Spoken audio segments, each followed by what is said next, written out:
Good day, Islanders. Poodle, Cantore coming to you live from Wilmington, North Carolina.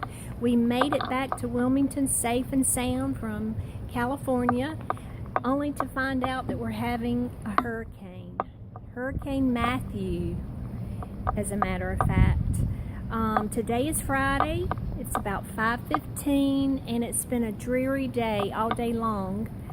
We finally finished the store. We've got it hurricane proofed and we're ready. And hopefully it won't be as bad as they say it could be.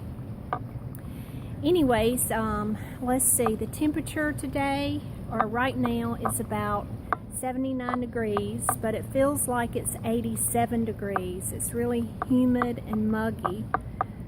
The winds right now are coming out of the east, northeast, about 12 mph, and at times we're having gusts up to about 25 mph.